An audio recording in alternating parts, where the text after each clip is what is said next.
Hello and welcome back to another episode of the Physiology of Endurance Running podcast. My name is Dan Nash and I'm joined by co-host Owain. So we had something else planned for this podcast. We're going to talk about heat adaptations and how you can acclimatize with the heat. And actually, I'm thinking that Paris is going to be really hot, and especially the marathon. Like, what are the strategies people are putting in place to help prepare for that heat? And then I saw that men's 1500 meter final and a load of other results and stuff flying around on Twitter, X, social media, and we were like, is threshold training dead? Basically, like, people talk about the American method. We should all be, what's the American method? Right? Don't forget about the Norwegian method. It's the American method we need to be doing. Because look at Jakob, came fourth, didn't even medal. So that's what we're going to discuss today. Is the Norwegian method, double threshold method of training, is that gone now? Is that done? Or are we moving on to talking about how the Americans train? And we're going to dive into that a bit. Got a nice clickbaity title there. Is threshold training dead? I'm still that's what I was going for. Something like that. I'm still working through. That's the running title. Is threshold training dead? Or Norwegian model, yeah. This one Norwegian training dead. I don't know. But I'm working. We'll figure a title out afterwards. But yeah, should we ever talk about that 1500 meter final?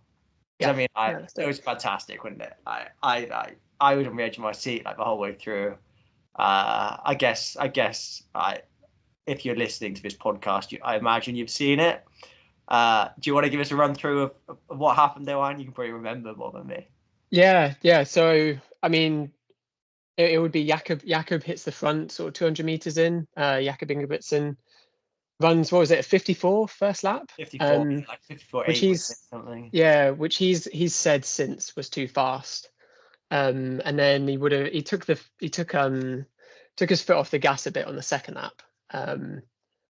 I think still went through 800 in what, one? It was 150 to 1, I want to say. Yeah, 151, I think. We should have pulled this up before we started, but yeah.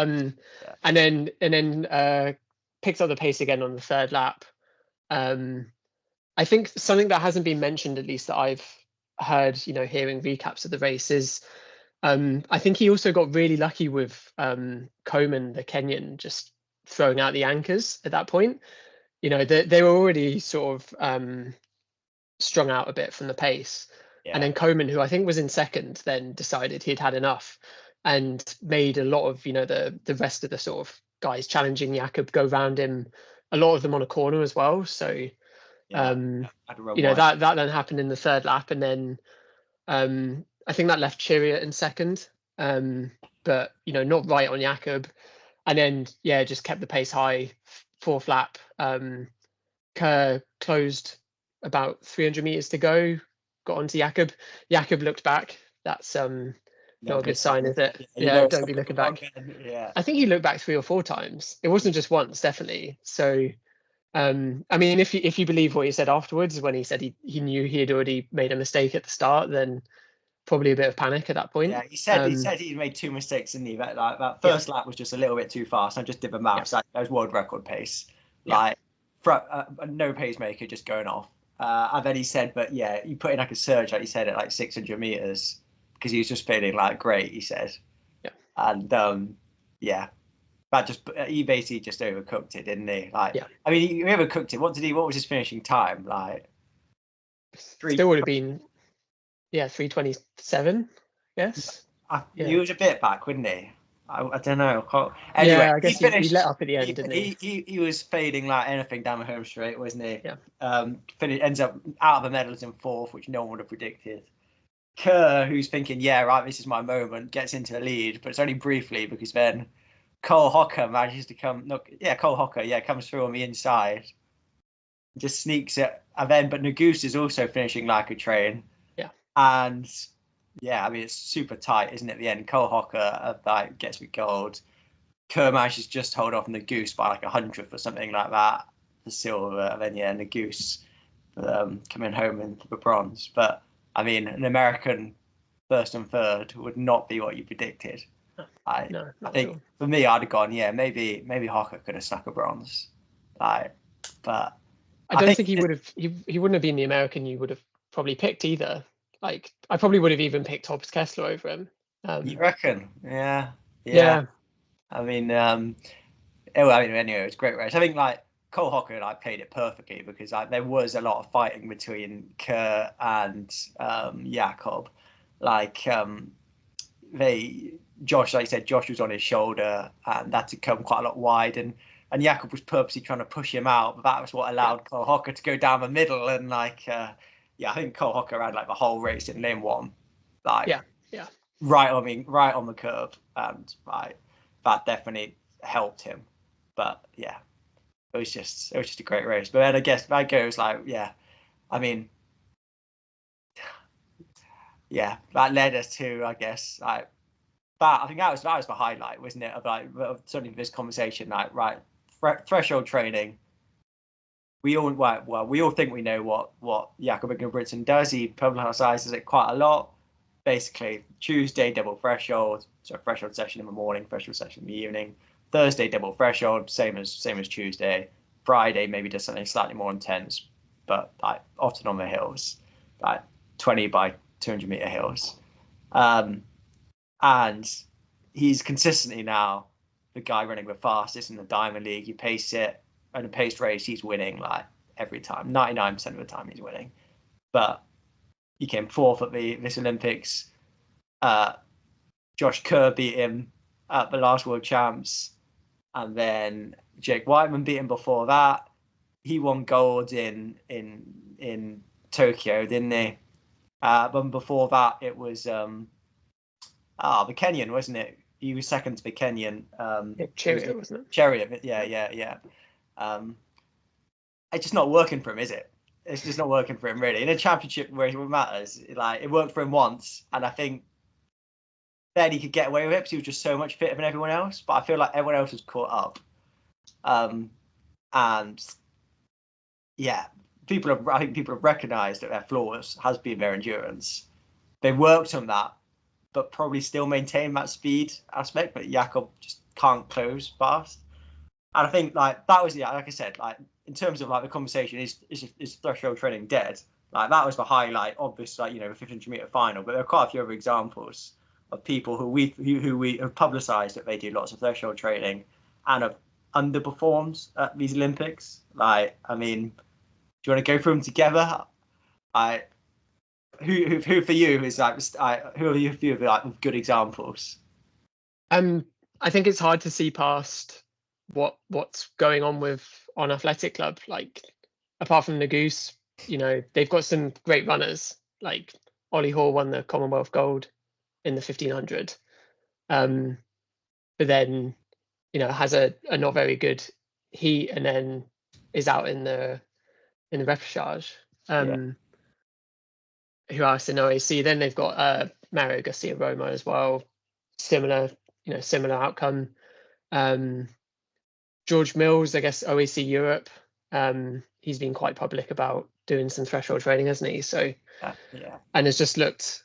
I think it's they've been knocked out, but they've just looked like a bit flat, haven't they? Like it's almost like you get to 200 to go and it's like, oh yeah, they're gone. They've already given it everything they've got. Yeah. Like it was really surprising with Ollie Hoare, especially. He's just not there. Like he's already going backwards on the back straight. Yeah. Yeah. And it does seem to be like you said, the OAC Europe and like what is it? OAC, just the original OAC, is it an OAC? Yeah, I think it's OAC Europe and then OAC Oceania, I think are the three. Yeah. But yeah, I mean, like again, another one I think like for me was like Nordas again, like apparently trains exactly the way that Jakob trained because he's coached by his dad, Gert Ingebrigtsen. Like he only just got into a final, despite getting a bronze at Tokyo, didn't he? Got bronze at bronze. Was it Tokyo or World Champs? No, World Champs he got bronze. World Champs he got bronze in Budapest, but like scraped into a final by 10th of a second because it was a slower race and he just can't close. And then like we talk about the Goose getting bronze and like fantastic, like, but he only got into the semis in his heat. He only qualified. He was the fastest person to qualify. What am I trying to say? The slowest person to qualify, and if he had been a tenth of a second slower, he would have been in the repechage. So like, it's just. And I think, you know, the same sort of point I was making with Ollie Hoare, like the Goose didn't look good in the heat, like really didn't look great. But then in the final looks fantastic. You know, so different races, isn't it? It's yeah. The final was just rapid, and the semi-finals and heats. What Goose learned in the semi-final, he identified that there was definitely like a plan, because he went straight to the front of the semi-final and was like, right, I'm just going to front run this and run it really hard. And I think he ran like 3:31 from memory, and qualified. But in a tactical race, you're just vulnerable if you haven't got that kick. I mean, and Jakob, you know, to be fair, like a couple of years ago, Jakob would have been able to get away with running 3:27. He could have just run for 3:27 and got away with it, because there weren't the same amount of people going under 3:30 for 15. But now, like, you just can't do it. So I think that's like, yeah, set up the question, like threshold training, like what can it give you? Because like threshold training isn't dead. Like that was definitely clickbaity, like, because like Jakob is one of the best he's the best in the world in a time trial race. And like, for example, like Josh Kerr, like, and I think a lot of them identified, but actually their weakness was the endurance. They've gone away and done loads of threshold stuff, but kept a bit more of a balance in there. Like Josh Kerr, like went from like a 63 to a 61 half marathon. Well, he's not doing that by doing speed endurance stuff, like a downhill marathon, a half marathon. But like, yeah, still, like, that's impressive. And you can at least see the improvement. It was on the same course as well. So like, and we just see people running fast over 15 now. And I think a lot of it is because people are just getting fitter, you know, they're improving their thresholds. So threshold training isn't dead, but like, I think it's more nuanced than that. It's like, is it optimal? Like, is what Jakob's doing optimal? Can you just get away with threshold training? Like, that's more of a question. Like, no one's going, oh yeah, threshold training's a waste of time, don't bother to do it. I mean, like, for me, I'm doing pretty much all my training sessions, threshold training sessions. But the difference is I'm not trying to win the Olympic final in the 1500 meters. So because, like, you know, do you reckon? Like, yeah, I think for pretty much everyone listening to this, unless you're really competing in 1500-mile races, like, yeah, keep threshold training. That's what I wrote down for like both of his podcast, was like, basically, like, yeah, threshold training can't get you everything, but for most people aren't training to run a 1500 meters, or, you know, even a 5k, being able to run as fast as you can for the last lap, like, where it really matters. Most people just want to go out and get a PB, and for that, I think threshold training is like great. Like, that's what most people need. Should we delve into? I feel like we've laid the scenes. Should we talk about like why? What I think a common question I get is like, oh, why do you even need a good threshold if you're racing 1500 meters? Like, yeah, you know, we're talking about, you know, LT2, like the pace you can sustain for about an hour. Why is that important if you're racing for 3 to 4 minutes? Like, I think it's like, you know, it's a valid question, but should I go into it, or do you want to talk through it? You can't. You go for it. Yeah. I mean, like, I think it comes back to what we talked a bit about in the last podcast, in like, in terms of like, like, when you're running 1500 meters, a distance that is about 3 or 4 minutes, you know, it's above your threshold. It's way above your threshold in terms of speed. And, you know, it's more like close to like that VO2 max, or even above like the typical like VO2 max intensity. And at the end, your lactate level is going to be as high as we're ever going to get. Your VO2, you know, your aerobic system is going to be geared all the way up to max. So again, like, why is your threshold important? But basically, like, as soon as you start running above your threshold, you start eating into this like anaerobic capacity battery, and it's like a finite resource. And we talked about this on other podcasts already, other episodes already. But you can basically choose to use that battery really quickly, or you can choose to use it really slowly. And the further you and the faster you go, the further you're running above your threshold, the quicker you're going to deplete that battery. So the advantage of having a really good threshold is that you can basically eat into that battery less slowly. So when Jakob's talking about, crap, I went out in 54.8, he knows that's going to come back to bite him, because actually that's going to take so much more out of him. That's going to eat into his battery more than if he ran a 56. And we're only talking fine margins, because it's performance sport. It's the Olympics. A second is the difference between not medaling and getting gold. But that is basically the principle. But if you can get your threshold higher, then actually you've got more energy that's coming from a sustainable source, which is basically all that work below your threshold, and you're going to start eating into that anaerobic capacity less quickly, and you can then use that. You can spread that out then over the course of the race, because even from the start you're going to be draining that battery, because like you said, the whole race is above threshold. There's no lactate is going to be, if you measure it after 30 seconds, lactate is going to be 6 millimole, 100%.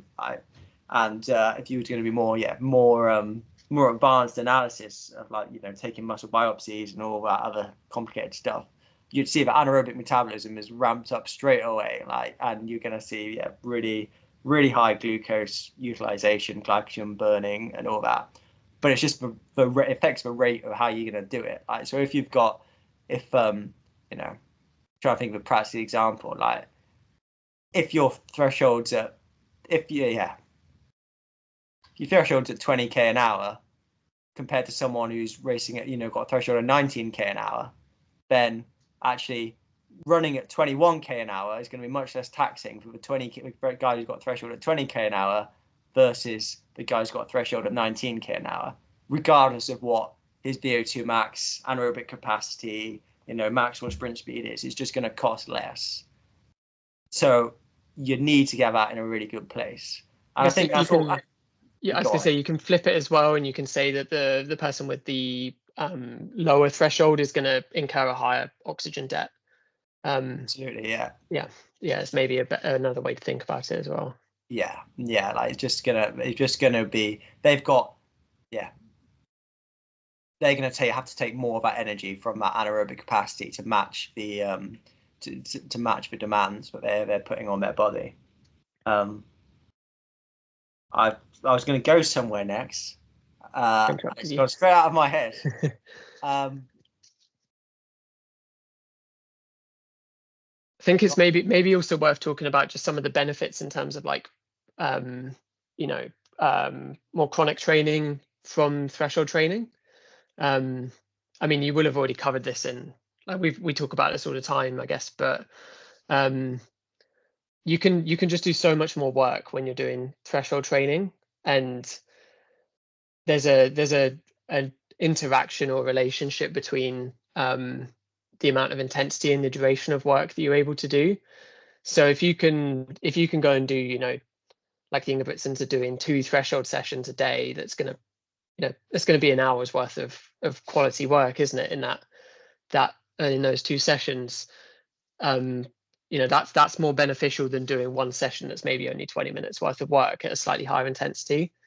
And I think to be honest, I think that's why threshold training works. I don't think it's anything specific, especially about the intensity. But for me, I think it's just that if you're working, you reduce the intensity just a little bit, but you can do a lot more volume. Which I think, I put some example sessions, you could do 5 by a K at just a bit slower than your VO2 max, probably 96% of your VO2 max, 97%, something like that. About 5 by K at 5K pace.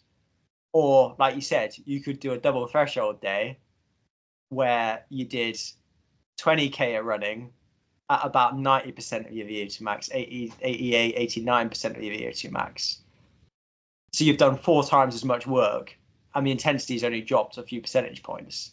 But actually, you're probably going to be less destroyed after the 20K of threshold stuff broken over morning and evening than doing 5 by a K at 5K race pace, where you're only working a few percentage points higher in terms of your oxygen consumption and your heart rate, but the effort level is going to be a lot higher, and your lactate levels are going to be like a lot higher, and like just like the cost on the muscular cost, the central nervous system cost, like the hormonal response is going to be like completely different. And it's just gonna, it's like you do a threshold session. Yeah, I could, I think an example is like, you go and race a 1500 meter at a BMC at 7 o'clock at night. You're not sleeping that night because you're wired. You've had that massive adrenaline spike, and you're just your legs are twitching. Whereas if you'd done 6 by 5 minutes at a half marathon pace, you wouldn't have those issues. Like they're just different physiological responses you get. And I think the threshold stuff, you get, it's not easy. Doing 20k of work, that's probably the limit of what you can do, because that's what a professional athlete who's been doing it for years and years are doing. So I don't think that we all need to be going out in the morning doing 10k intervals at threshold, and in the evening come back and doing 10k intervals at threshold. But the message still stands. But actually, you can just tolerate it much better over the winter. Where you're not wanting to smash yourself. You can just keep ticking off the sessions. Probably reduced injury risk as well. I reckon less likely to get overtrained, less likely to damage your immune system and pick up bugs. Like I'm a massively pro threshold training. But I think the message is it depends on the circumstances. Like, even for the 1500 meter guys, we're seeing loads of people going under 330 now, and that's not because they're faster over the last lap. It's because they're fitter. They've got better thresholds, and their VO2 max is not going to be any different to what it was 10 years ago. And I don't think their economy is going to be any different to what it was 10 years ago. But I think their thresholds and just that aerobic base is a lot better. And I think that's where we've seen people move on. But I think that we've definitely seen a shift. I think we shift. We talk about shifts in training emphasis over the years, don't we? And at one point, people were just doing loads of mileage and no intensity. And then it was like in the 90s, especially in America, it was all intensity and no mileage. And I feel like we've gone back the other way to all endurance, some threshold stuff. But I think certainly what some people are doing, they've lost that ability to actually, they're not doing the sprinting and the speed endurance stuff that you actually do need to be a great 1500 meter runner. I think with the threshold training, it is maybe worth saying that you are still able to run fast whilst doing it. Like what gets called lactate guided threshold interval training, where you're, we've said, like 6 by 5 minutes or 10 by a K, but you can do Dan did it this morning, 200 meter reps. I with did, a really short recovery. And you can run a lot faster than threshold. So I mean, one of my notes here, which I can't remember what paper I got it from, but it summarized it as you get the biomechanical benefits without the metabolic costs of running faster. Whereas if you go a tiny little bit faster for those 200s and really put yourself in the bin, like you're scraping yourself off the track at the end of the session, then as Dan said, then you are, really bringing in some sort of global fatigue that you're not necessarily doing. So you are able to still run fast. Like these guys aren't going out and running, half marathon pace all the time. Yeah. But I think potentially for those guys, it's even more important. But you don't need to be doing 10 400s at 1500 meter race pace all year.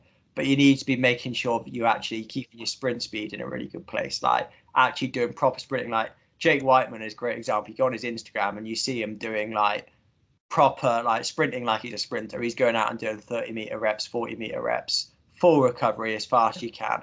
And I've had a bit of an insight to what I've seen. I know people who know his coach, and I've met his coach. Actually, he's a really nice guy, Jeff Whiteman, his dad.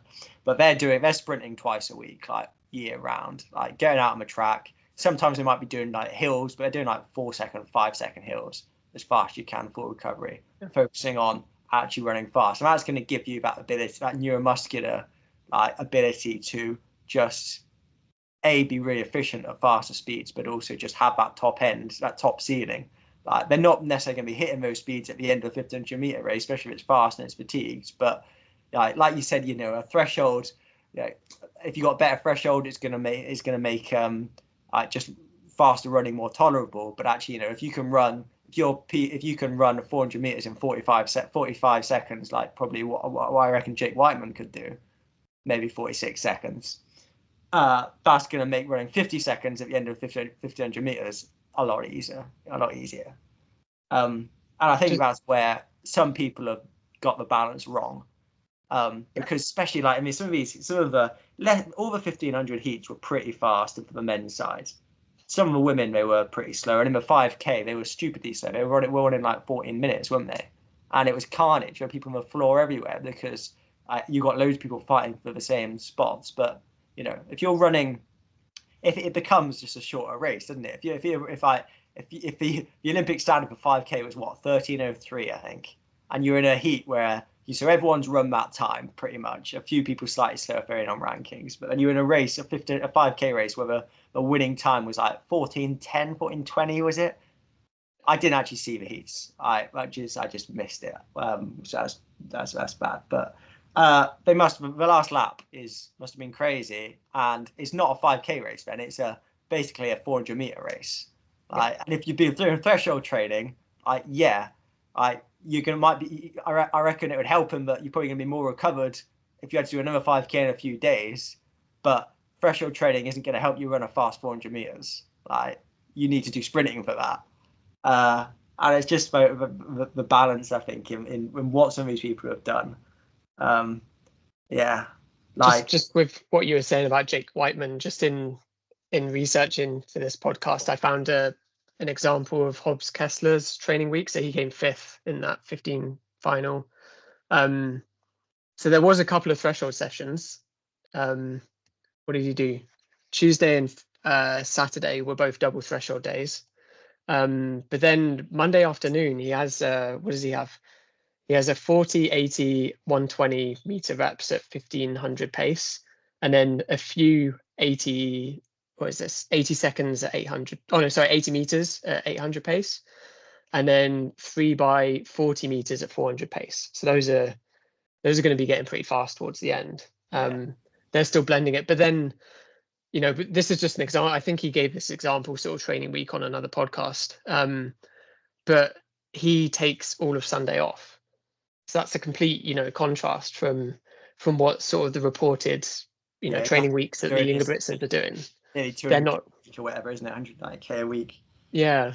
So I don't think we're going to see people starting, you know, taking full days off either. I think that's probably as big a mental challenge as like slowing down for threshold sessions is for some people saying, oh yeah, you need to completely take a day off. I couldn't take a day off. I wouldn't know what to do with myself. Like, I feel pretty awful after a day off. But yeah, I think these people are going, it's the American way of training. And I think, you know, the problem is we can never tell, like, is it the training they're doing or is it just their makeup? Like, I think, you know, we painted it as this picture, but I think, you know, we could also go compare Jakob and Josh Kerr and go, well, actually, Josh Kerr is just an 8:15 guy and Jakob is a 15 5K, gonna be eventually 10K, maybe half marathon.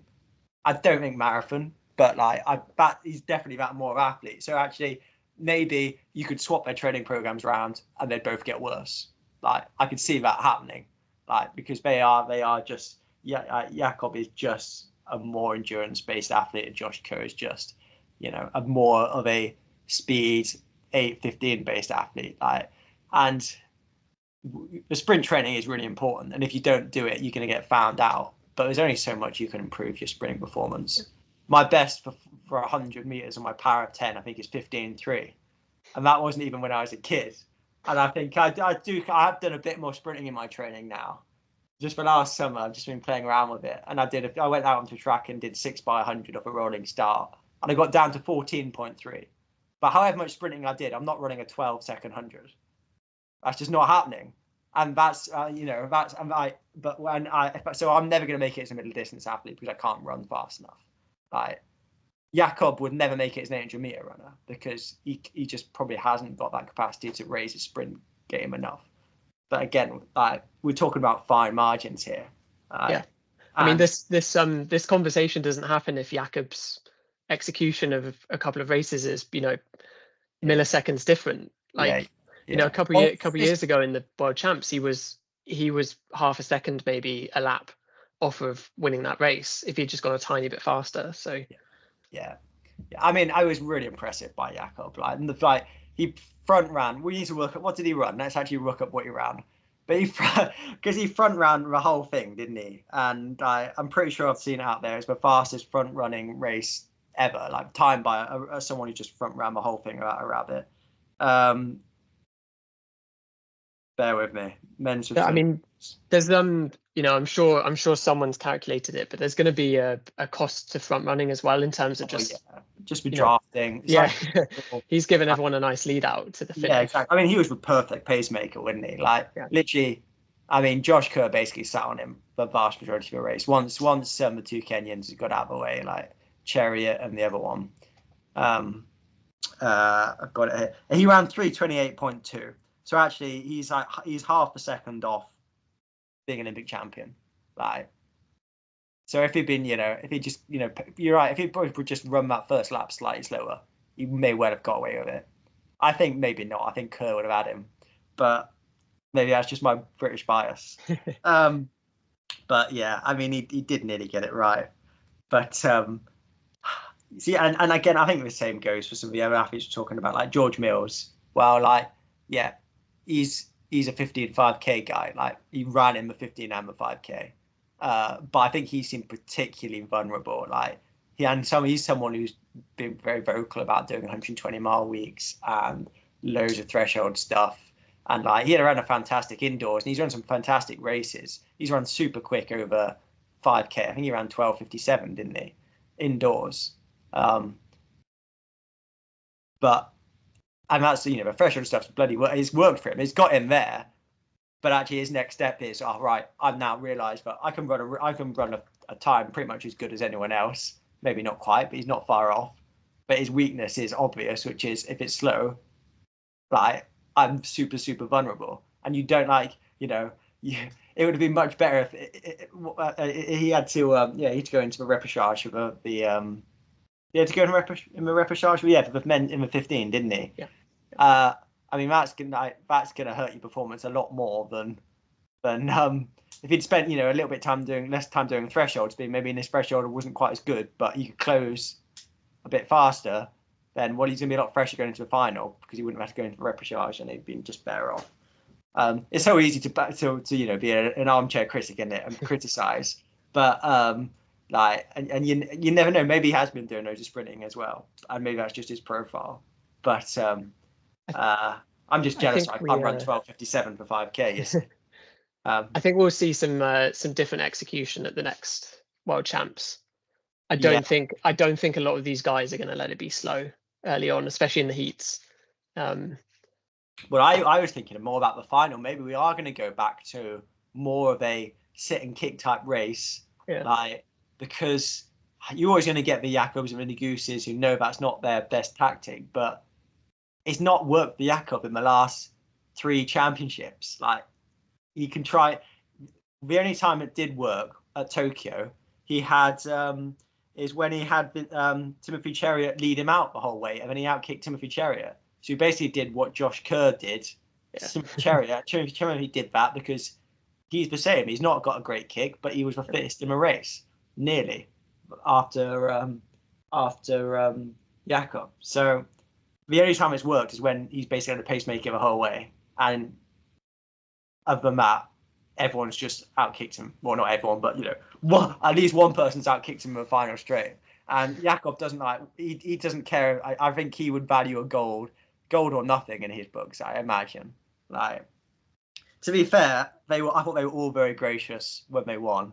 And on social media afterwards, the interviews they gave, like, there's been the obvious beef between Jakob and Josh Kerr. You never know, is this artificial? Are they just doing this for a bit of media attention? But I don't think they get on.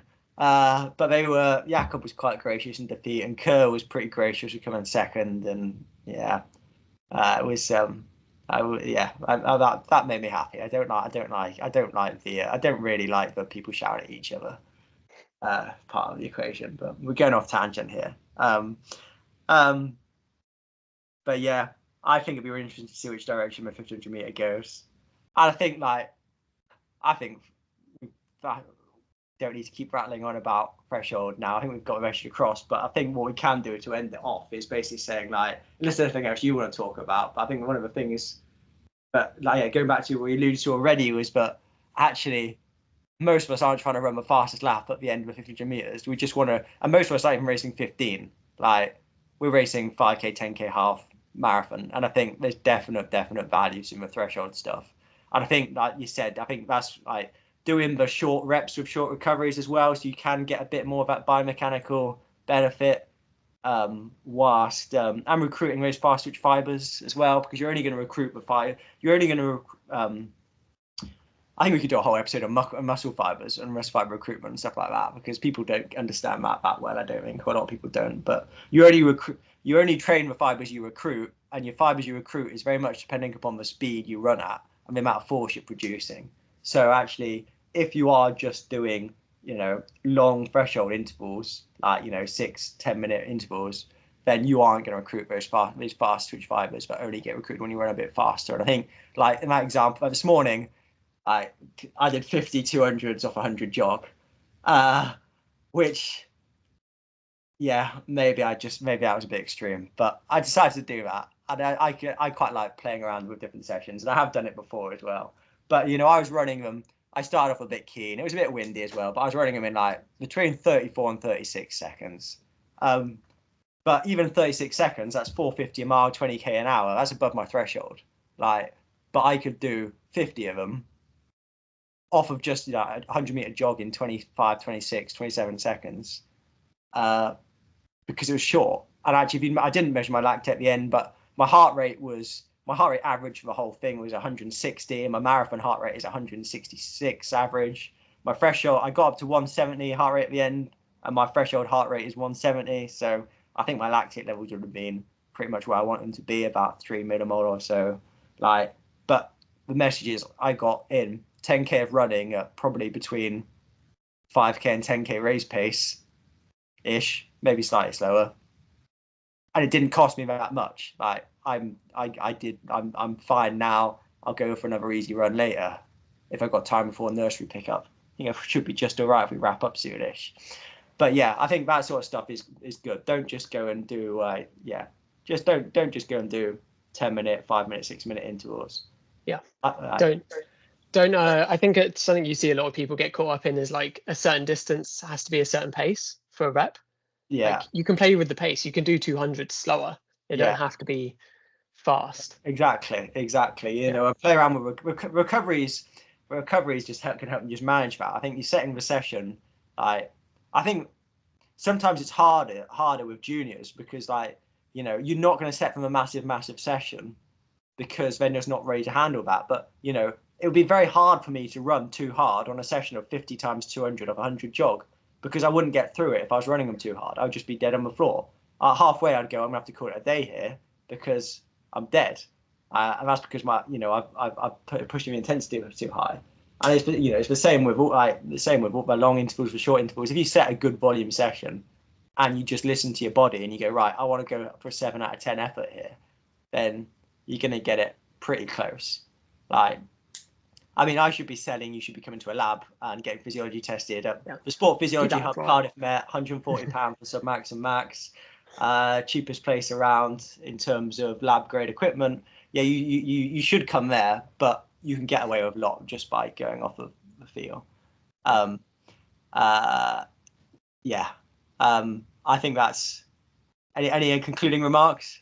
I think just for seeing maybe a tide of American method. I think it's worth remembering, when now we've been living through this sort of Norwegian method period, the things that you see reported isn't what the Ingebrigtsens do year round.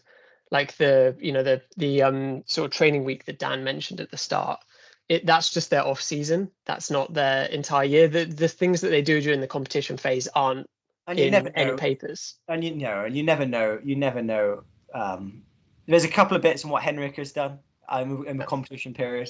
But yeah, and you never know what they say they're doing is what they're actually doing. I was just thinking then about Norwegian method. We haven't even talked about the triathlon, where we've all been going on about That's Christian not the podcast, isn't Blumenfeld it? for 3 years, and like, oh my god, Christian Blumenfeld, like he's not been able to go. And they were talking about his comeback from going. He if you don't know, he transitioned from doing the Olympic distance up to Ironman and dominated the Ironman. And then they were like, right, we're going to come back and dominate the Olympic scene again. He didn't do that. He wasn't anywhere near, and he hasn't been anywhere near all season. And they're very much a threshold-based training approach, very vocal about that. And again, a lot of the triathletes I work with, we're very much a threshold-based system, but I don't think you can just do threshold. So I think to wrap it up, yeah, threshold training, Norwegian style method of training is not dead. The American style system of training, yeah, I don't even know what that is because everyone does something different. Yeah. So someone needs to define it first. Yeah, define it, and we can agree if it's living or dead or next best thing or whatever. But I think there's just room for a bit of nuance in there, and that I think Jakob nearly gets it right in the championship every time. Maybe if he did a bit more intensity and a little bit less threshold, then he would run even better. But maybe he wouldn't be as good in a Diamond League, which is 9 out of 10 races he does a year. Like maybe he wouldn't be like touching world records on getting down to those sort of speeds. You don't know. And maybe it's just, but actually he's a 50 and 5k guy. However much sprinting he did, he's never going to challenge Josh Kerr at the end of a 1500 meter race if it's not a pace Diamond League. So I think the balance has shifted a little bit too much in terms of threshold, just purely threshold. And it's let people run lots of fast times, and for the vast majority of the season, that's fine. But you come to a championship, and those people who have not been doing the technical stuff, the sprinting, like they get found out quite. It is obvious, I think. What do you reckon? Good. You happy with that analysis? Conclusion? I think so, yeah. Cool. Right. Again, I guess I should also apologise. It's been a while since we got one out, a podcast out. I was on holiday in the French Alps for a couple of weeks camping, and then I got back and had loads of stuff to catch up on at work, which I'm sure people are familiar with. But yeah, finally managed to. And then Owain went and we got ill.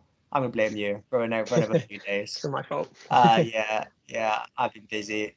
That's my email is popping up. But yeah, we're both in the country now and both well, I think, just about. Yeah, he's nodding. Just about. So we'll try and get get back to get him out every couple of weeks. I reckon what we're thinking about, maybe see how this marathon plays out. I think that'll be quite a nice analysis, especially if heat and the hills do seem to be a factor. I think there could be some nice stuff to talk about there. If you've got anything that you would like us to talk about, then drop us a message on various platforms. I think you can put it on, if you're on Spotify, you can definitely leave a comment there, or just message us on Twitter, Instagram, whatever. Strava, you can direct message people on Strava now. I don't think I've ever done it. Leave some comments on our Stravas. yeah, do that. I'm going to finish by just plugging our Sport Physiology Hub one more time. So yeah, if you don't know, my day job is working at Cardiff Met, where we have recently launched in March the Sport Physiology Hub, which offers sport physiology testing to the general public. So my PhD was part funded by Welsh Athletics and Welsh Triathlon. And I've supported their performance athletes for the last 5 years, and I'm still doing that. But alongside that, the Sport Physiology Hub, like I said, is open to the public. It's me doing the testing, supported by some students. So we're helping train them to basically become the next practitioners. But all the testing is led by myself. We do the standard sub-max and max testing, so we can identify your thresholds, your running economy, how much fat and carbohydrate you're burning at given speeds. Your VO2 max, your speed at VO2 max, all your training zones. And I think we do a really good job of it. I'm to blow my own trumpet a bit. I think we do a good job of it. We've got good equipment. But I think what also sets us apart is that we will give you, I've seen plenty of reports where you'll get given all that data, and it'll be accurate data, but you basically said, right, crack on then. You're not giving me, you're not given any guidance on actually how can you use that data to you, and what does that data mean for your training. And I think that's what we are good at, and that we very much look to go, right, okay, identify what are your weaknesses, what are your strengths, and what's the sort of training that you should be doing. Because I say that, you know, most people can get better from just doing a little bit more, but it becomes but there's more nuance in that, and I think you can optimize your training more effectively and structure it better if you have this data. And that's certainly what I find. It doesn't matter if you're an elite athlete trying to find that 1 or 2%. I actually think sometimes it's got the most value for someone who's actually just stagnating a bit. They're not, they're a good club runner, but they're stagnating a bit, or actually they just feel like there's a bit more there. And sometimes they're doing something really obvious, which isn't quite right. Maybe they're just overrunning their easy stuff a bit, or maybe their hard sessions are just a bit too hard. And like we're saying, maybe they need a bit more of a threshold-based approach. Sometimes it is that their VO2 max is actually, they've been doing loads of threshold, but their VO2 max is just actually, you need to spend some time focusing on that because it's not so good. You need to raise your ceiling by increasing that. So yeah, that's my little plug. You can find us by Googling Sport Physiology Hub Cardiff Met, or I regularly share the links on my social media, and we'll put the link in the show notes as well. But yeah, come and check us out. If you're thinking about it but you're not quite sure, feel free to drop me a message on any of my social media platforms, and I'll get back to you. But yeah, thanks for indulging me in my plug. We will catch you again soon.